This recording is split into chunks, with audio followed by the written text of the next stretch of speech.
Okay, well, now, what? What's up?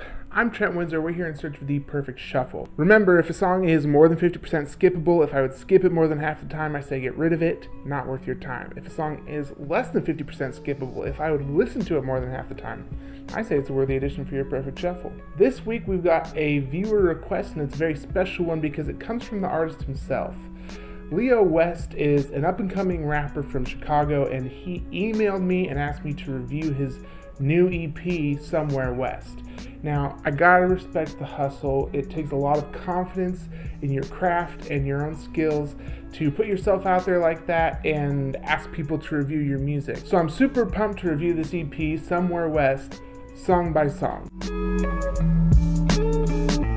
Before we go any further, if you like the videos I make, please consider subscribing. It would mean the world to me. We just hit 100, but hit that subscribe button. Song number 1 is called Sunrise on 290.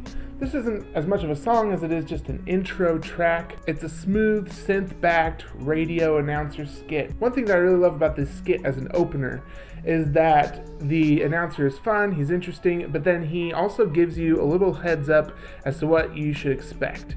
He says that the music of Leo W3st is both smooth and hard-hitting.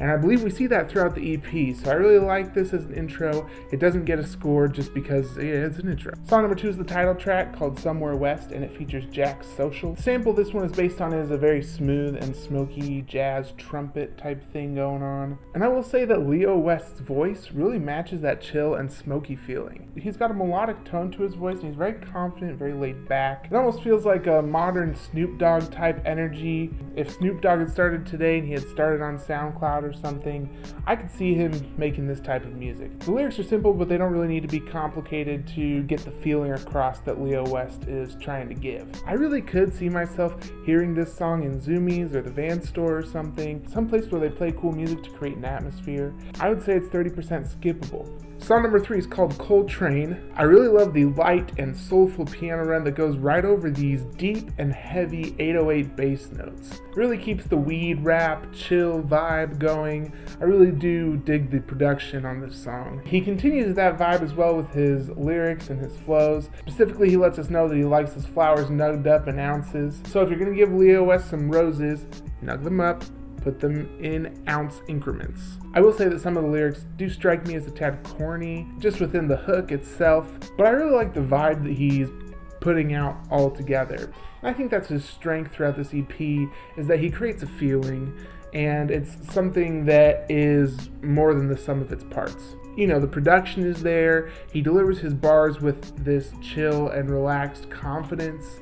It's a really good vibe. I would say this one is 40% skippable. Song number 4 is called Lessons, and it features Israel. This is a woozy, bass-heavy beat. This is where the hard-hitting aspect of Leo W3st's music really comes into play. Both rappers lay down some pretty solid verses. It feels very professional, energetic, very skillful. The only thing I have to say about this song is that it just needs one more verse. The energy is going, and we're in the groove, and then it just cuts off right when you're really feeling it. So I would say this one's 35% skippable, still very enjoyable. Song number 5 is called I'm Back. It's got this synthy vaporwave type beat. I really respect the diversity in the production on this EP. It still keeps the same vibe, it keeps the same spirit, but it's varied enough that every single song is distinct and unique. This one just has these neon sunset vibes, driving down the beach. Really cool, really chill. I just need more of it. It's a short song, and I wish that it lasted about twice as long. I'd say it's 30% skippable. Song number 6 is called Time Again. The beat on this one feels weirdly frantic, and it really does not match up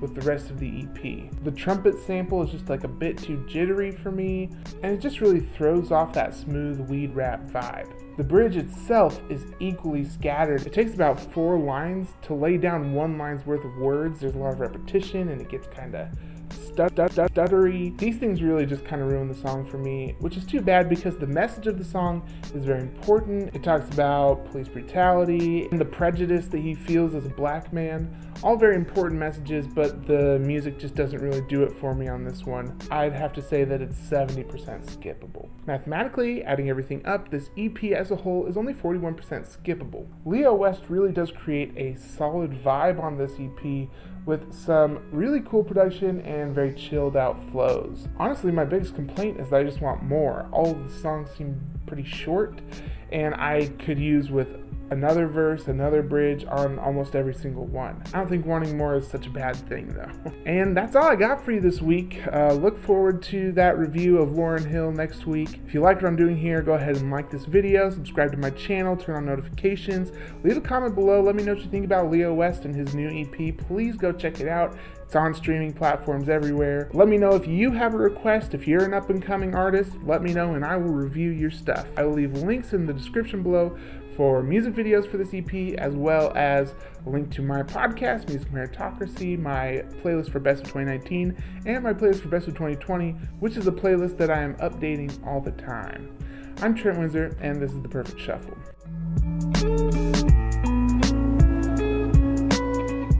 Comes in. Oh, I just bit my lip. Ow.